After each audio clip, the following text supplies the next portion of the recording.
Thiruvithamkoor Devaswom board president K ജയകുമാറിനെ അയോഗ്യനാക്കണമെന്ന് ഹർജി. സംസ്ഥാന കാർഷിക ഉൽപാദന കമ്മീഷണർ ഡോക്ടർ ബി അശോകാണ് കോടതിയെ സമീപിച്ചത്.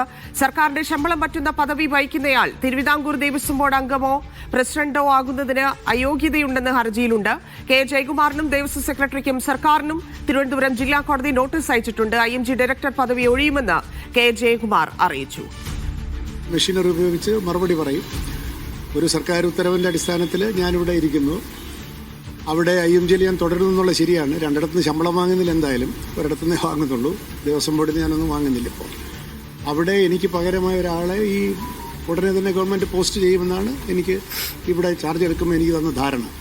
അതുവരെ തൽക്കാലത്ത് അത് ഇരിക്കുന്നു എന്നുള്ളത് മാത്രമേ ഉള്ളൂ. അതിനകത്ത് നിയമവിരുദ്ധമായ എന്തെങ്കിലും ഉണ്ടായിട്ട് എനിക്ക് തോന്നുന്നില്ല. പക്ഷേ സർക്കാരാണ് അതിന് മറുപടി പറയേണ്ടത്. സർക്കാർ അത് ഉചിതമായ രീതിയിൽ പറയും. അതിനുള്ള മെഷീനറി ഗവൺമെൻറ് ഉണ്ടല്ലോ.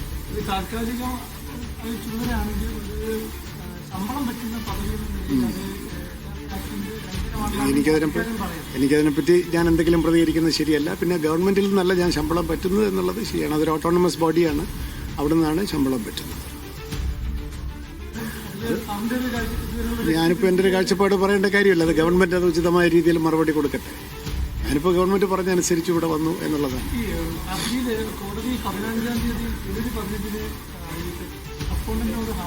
റെസ്പോണ്ടന്റ് ഞാനാണോ ഗവൺമെന്റാണോ? ഞാൻ കണ്ടില്ല. ഒന്ന് പത്രത്തിൽ കണ്ടറിയോ, മാധ്യമങ്ങൾ കണ്ടറിയോ?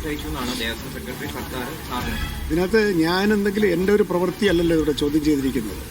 ഗവൺമെന്റിന്റെ ഒരു തീരുമാനമാണ് ചോദ്യം ചെയ്തിരിക്കുന്നത്. അതുകൊണ്ട് ഗവൺമെന്റാണ് അതിന് ഉചിതമായ രീതിയിൽ മറുപടിയും കൊടുക്കേണ്ടതും അത് ഡിഫെൻഡ് ചെയ്യേണ്ടതും.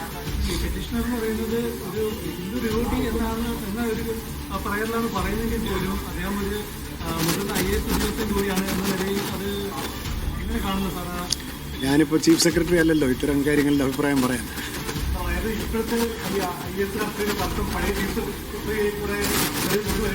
പഴയ ചീഫ് സെക്രട്ടറിക്ക് യാതൊരു കാര്യമില്ല ഇത്തരം കാര്യങ്ങൾ. പുതിയ ചീഫ് സെക്രട്ടറിക്കോ ഗവൺമെന്റിനാണ് അത് പറഞ്ഞത്.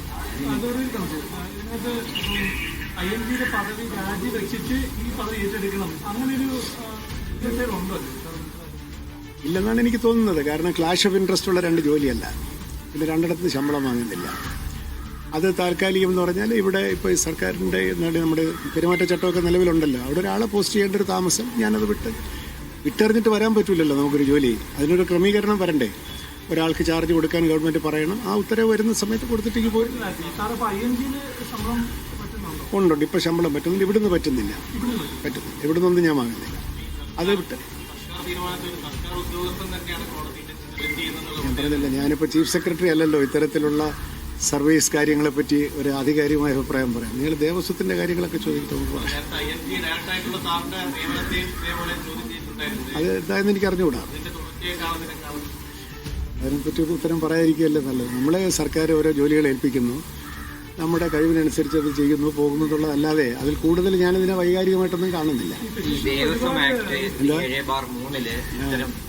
കാര്യം പറഞ്ഞിട്ടുണ്ടെന്നാണ് ഹർജിയിൽ പറഞ്ഞിരിക്കുന്നത്. അപ്പൊ അതിലിങ്ങനെ ഇരട്ട പദവി ഭരിക്കാൻ പാടില്ല, അതായത് സർക്കാർ ശമ്പളം പറ്റുന്നയാള് ദേവസ്വം അംഗമായിരിക്കാൻ പാടില്ല എന്നാണ് അതിൽ പറയുന്നത്.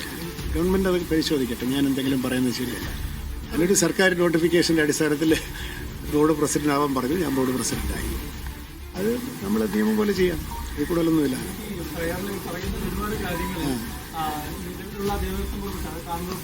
ഒരു കോടി രൂപയ്ക്ക് മുകളിലുള്ള തീരുമാനങ്ങൾ എടുക്കാൻ പാടില്ല. മാത്രമല്ല ഒരു തീരുമാനമെടുത്തത് ഈ അന്നദാന വിരുദ്ധീകരണത്തിനെയൊക്കെ ചോദ്യം ചെയ്തു. അപ്പൊ അതൊക്കെ എന്തുകൊണ്ടാണ്? ഞാൻ ഹർജി ഒന്നും വായിച്ചിട്ടില്ല. ഇതൊന്നും ദേവസ്വം ബോർഡ് ഒരു മാനുവലിന്റെ അടിസ്ഥാനത്തിലും ചില കീഴ്വഴക്കങ്ങളുടെ അടിസ്ഥാനത്തിലൊക്കെയാണല്ലോ പ്രവർത്തിക്കുന്നത്. നമുക്ക് ചില ഫൈനാൻഷ്യൽ പവേഴ്സ് ഉണ്ട്. കോടതിയുടെ നിരീക്ഷണമുണ്ട്. അപ്പോൾ കോടതി ചില നിയന്ത്രണങ്ങളൊക്കെ വെച്ചിട്ടുണ്ട്. അതിൻ്റെ ഉള്ളിൽ നിന്നുകൊണ്ട് ഈ ഒരു സ്വയംഭരണ സ്ഥാപനം എന്നുള്ള നിലയ്ക്ക് ബോർഡ് അതിന് ഉചിതമായിട്ടുള്ള തീരുമാനങ്ങൾ എടുക്കുന്നു. അത് ചിലർക്ക് ഇഷ്ടപ്പെടും, ചിലർക്ക് ഇഷ്ടപ്പെടുകയില്ല. പക്ഷെ അതിന് നിയമപരമായി ചോദ്യം ചെയ്യുന്നതിൻ്റെ യുക്തി ഒക്കെ മാത്രമല്ല ഹൈക്കോടതിയുടെ നേരിട്ടുള്ള ഒരു നിരീക്ഷണത്തിലാണല്ലോ ഞങ്ങളൊക്കെ ഇരിക്കുന്നത്. ശരിക്കും പറഞ്ഞാൽ ഇപ്പോൾ മരാമത്ത് പണികൾക്ക് 20 ലക്ഷത്തിന് മേലുള്ളത് കോടതി പോയി അനുവാദം വാങ്ങിക്കണം. അന്നദാനത്തിൻ്റെ കാര്യത്തിൽ അന്നദാനത്തിൽ ഇന്നിപ്പോൾ നമ്മൾ എടുത്ത ഒരു തീരുമാനം എങ്ങനെ നടപ്പിലാക്കുക എന്നുള്ളതിൻ്റെ അന്തിമ തീരുമാനം ആണ് ഇന്നത്തെ ബോർഡിലെ ആദ്യത്തെ തീരുമാനം. അത് ബോർഡ് അതിന്റെ തീരുമാനം എടുക്കുന്നു. ഓരോരുത്തർ ആരെങ്കിലും കൊണ്ട് ഇപ്പോൾ കോടതിയിൽ എന്തെങ്കിലും പറഞ്ഞാൽ അതിന് മറുപടി പറയുന്നത് ശരിയല്ല.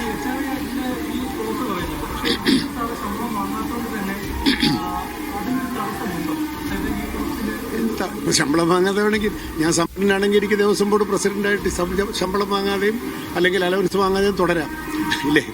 അത് ശമ്പളം വാങ്ങുന്നില്ലെന്നുള്ളത് ഒരു ജോലിയുടെ ആധികാരികതയെ ചോദ്യം ചെയ്യുന്നില്ല. ഞാനൊരു അതിസമ്പന്നനാണെങ്കിൽ എനിക്കിപ്പോൾ ഇവിടുത്തെ ശമ്പളമൊന്നും വേണ്ട എന്ന് പറയാം.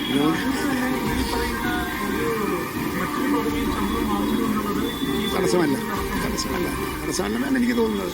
വരട്ടെ, ഏതായാലും നിയമപ്രശ്നമായിരിക്കില്ല അത്. അവിടെ വെച്ച് കാണാം നമുക്ക്. ഗവൺമെന്റാണ് ഇതിന് ഉത്തരം പറയുന്നത്. ജയകുമാർ വിഷയത്തിൽ വിശദീകരണം നൽകുകയായിരുന്നു മാധ്യമങ്ങളോട്.